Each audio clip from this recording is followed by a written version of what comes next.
given the go-by most people.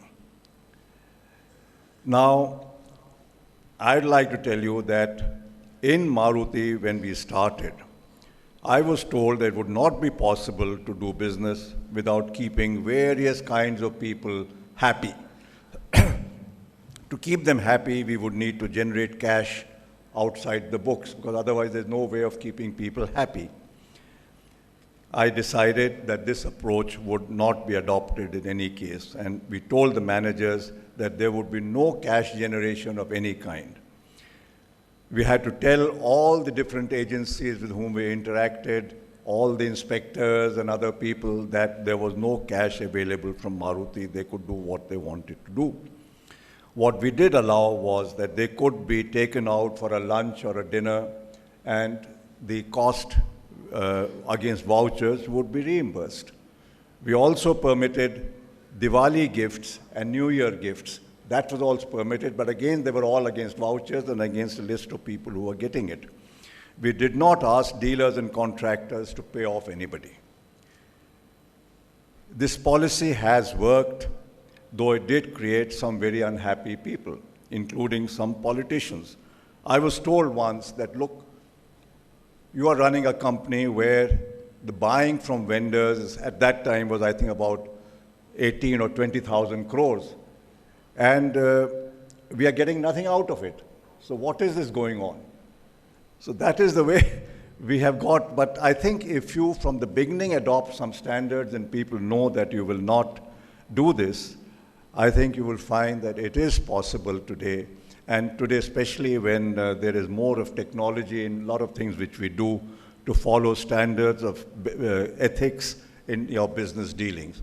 I would strongly urge all of you, as you have said in your oath, that please take that oath seriously and follow this path of honesty and ethics.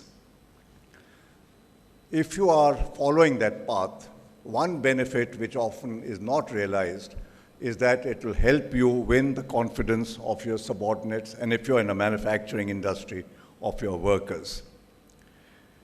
Workers often do not trust the management or the books of account because they believe, and I think with some justification in a lot of cases, that the books of account do not reflect the correct status of the company, because a lot of money is siphoned out and does not get reflected in the income or the profits of the company.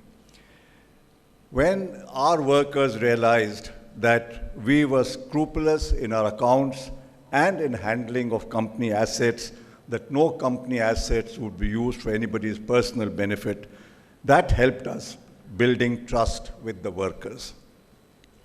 They realized that when we talked about commitment to the company and placing company first and self-interest second, we actually meant it because we were demonstrating it by our actions. The union leaders could not accuse us of fudging books, and the accounts were accepted as being true. So that they were actually valuable documents in deciding what was the ability of the company to pay workers, whereas elsewhere in a lot of companies, the unions don't accept it. The joint venture with Suzuki enabled us to study why the Japanese were the leaders in manufacturing, despite Japan not having any natural resources or energy sources, and their markets, to the extent of 50% at least, were thousands of kilometers away. The answer was the ability of the management to motivate workers and to instill in them the belief that the only way they could ensure job security and career growth was through the growth and prosperity of the company. Commitment to the company, the interdependency between the company and the workers was really what it was all about. And that is what we tried to do in Gurgaon, and we were successful in making the workers actually accept the belief that they and the company had the same goals and interests. There was no conflict, and there was no kind of adversarial relationships in this respect. But we did have to behave in a manner where we could not afford to show that we were, in some sense, superior human beings to workers. We had to treat them as equal human beings, and we found that this worked. The only people who find it difficult to adopt this were people who came to us from government or from public sector undertakings because they were unused to this kind of culture. But the workers appreciated what we were doing and fully adopted this. And I think that is something you bear in mind, that if you treat your subordinates, even if they are workers, as equal human beings, I'm not talking of in terms of work responsibility and authority, but as equal human beings, you can get much better results. And in doing these things, remember that you should think or try and think as if you were in their position. If you are going to say something or do something or make a policy, please look at that policy as if you were the subordinate or the worker for whom the policy was being made. What helped us to some extent was that we were a PSU till 1992, and the salaries which we had were not particularly high. In Japan, the salary of a president of a company, and I mean the biggest companies in Japan, is not more than 7 or 8 times the salary of a worker with equivalent length of service. In India today, it could be several hundred times the salary of a worker, what a CEO or the promoter gets. Very few presidents of Japanese companies earn more than $500,000 a year. A handful of them would be reaching $1 million, which is a kind of ceiling. So, in India, we have followed the American practice, and we believe that the higher the salary, the greater the contribution one is making. I hope you have studied what happened in 2008 and how the high salaries had nothing to do with the contribution which people were making. In some kind of a gigantic scam which the investment bankers and others were running. Greed took over, and the result was what happened. In India today, in our socio-economic conditions, it's more important than ever that we keep this in mind and see that inequalities, ostentatious consumption is not encouraged, and that you and people you work with do not chase money as the single objective of your life, but I believe that if you work hard, produce results, money will come your way. You will never lack. I know that most MBAs in leading business schools do not go into manufacturing. India today needs to grow its manufacturing sector much faster than we have ever done. If we don't do that, we will not create jobs for the people who are coming into the workforce.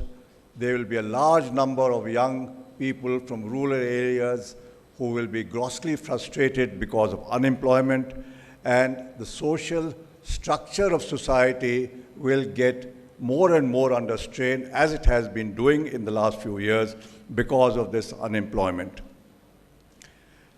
The services sector, and particularly the IT and the BPOs have already reached a kind of plateau in their growth. The reason why the Indian GDP has come down from that 9%, which was driven largely by the services sector, to the current 5% is because the services sector is no longer growing in the kind of pace it was growing earlier. There is a lot of competition in this sector. Many other countries have come into this area, including Vietnam, Philippines, Bangladesh, and some others who are all providing competition in the services sector. So I don't think we can reach a GDP growth of 8 to 9% unless we get the manufacturing sector growing. Certainly, the agricultural sector has to increase productivity, but increasing productivity will mean more people will come into the urban areas, and for work for them can only come from the manufacturing sector. So how do we do this? And I think that business schools have to look at reorienting their education and the kind of values they create so that students understand the importance of manufacturing going forward, because the danger is that in a few years, many of you may, not you, but those graduating from business schools may find that jobs are harder and harder to get in the areas where you think in the past the best jobs existed. This will not happen in the future, and I think you have to look at the manufacturing sector. One of the reasons why the manufacturing sector, of course, is not so popular is because it does not pay as well as the financial sector and the services sector. And I think to get over that, we have to look at reducing the cost of education while improving the quality of what we teach. And today, there's enough data and experience to show that distant learning and use of technology can result in exactly this happening. Costs go down, quality improves. The shortage of faculty. Today I was reading in a newspaper that in IITs and NITs, there's roughly a 50% shortage of faculty. I don't think the faculty shortage or good faculty will come suddenly in India. It will not happen. And the shortage can only be made up by using technology where good professors can teach not 10 or 15 or 20 students, but they can teach 10 or 20,000 students. So I think we have to start moving this direction. In Maruti, we started using technology in the company in all areas. We started right in 1983, and technology has helped us both in consistently improving quality of all operations and reducing cost. So I think India needs to use technology if problems of poverty, unemployment, and corruption are to be overcome, and if education quality is to improve. I've taken a lot of your time. I will not take any more. You will be leaders of industry and business in the future years. I would strongly urge you to remain strongly committed to your company or business, not to put self-interest ahead of this objective. Be respected for your performance and knowledge, and don't expect to be respected for your degree.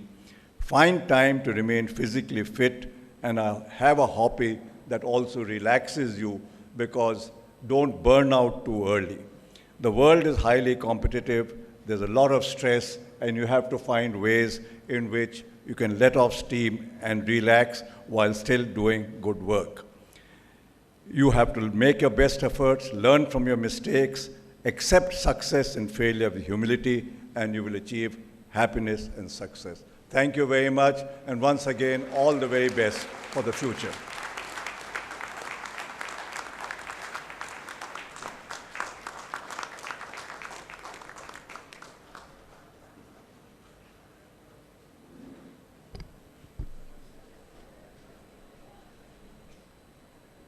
Thank you, sir, for those inspiring words. As a token of our gratitude, I request Dr. H.S. Ballal to present a memento to our chief guest.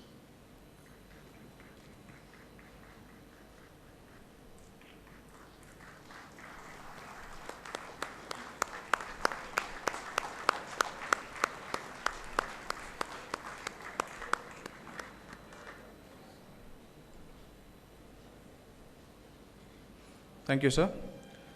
It's my honor to propose the vote of thanks. The path of progress of any organization is driven by leaders who envision a great future and work tirelessly towards it. I would like to thank our chairman, Dr. Ramdas Pai, who has always been a source of inspiration and support. I would like to express our sincere gratitude to Dr. H.S. Ballal, Pro-Chancellor of Manipal University and member of TAPMI's Governing Council, for presiding over the 27th Convocation. Sir, you have always been a great source of support to TAPMI and will continue to be so.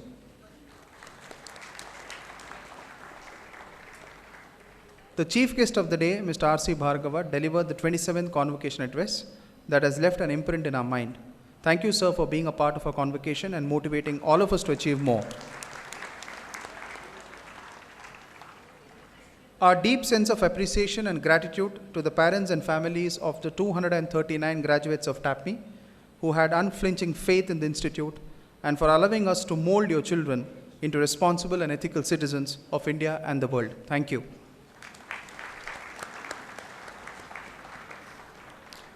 I would like to extend our gratitude to the TAPMI trust members and governing council members for their able guidance and support, which has enabled all of us to perform in a manner that has led to TAPMI being one of the finest business schools in India.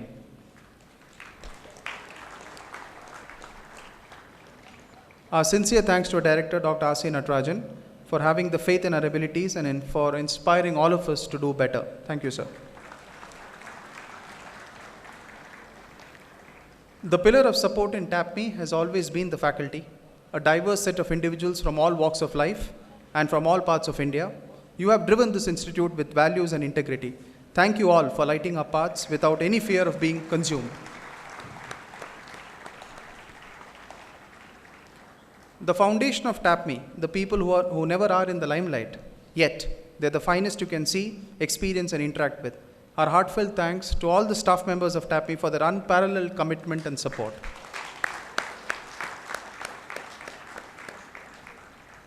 TAPMI has been put on the national and international map by our friends from the media. Thank you very much for all your support.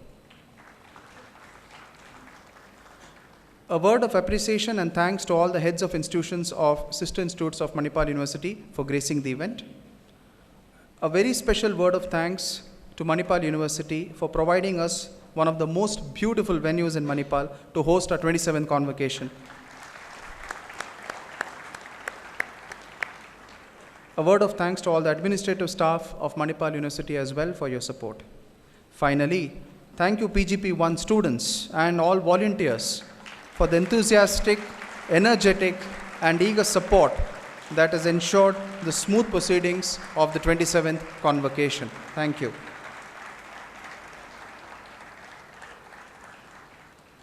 I now request Dr. H.S. Ballal, Pro-Chancellor Manipal University and member of TAPMI's Governing Council, to declare the convocation ceremony closed. I, Dr. H.S. Ballal, hereby declare the 27th Convocation of TAPMI Management Institution, Manipal, closed.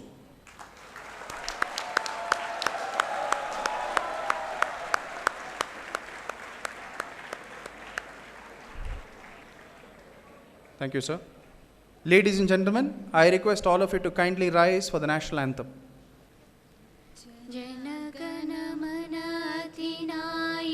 जय हे भारत भाग्य विधाता पंजाब सिंध गुजरात मराठा द्राविड उत्कल बंगा विंध्य हिमाचल यमुना गंगा उच्चल जलधि तरंगा तव शुभ नामे जागे तव शुभाशिष मागे गाहे तव जय गाथा जनगण मंगलदायक जय हे भारत भाग्य विधाता जय हे जय हे जय हे जय जय जय जय हे. Ladies and gentlemen, the proceedings have concluded. The reverse procession of the dignitaries, the faculty and the students will now commence. Please remain standing until the procession leaves the hall.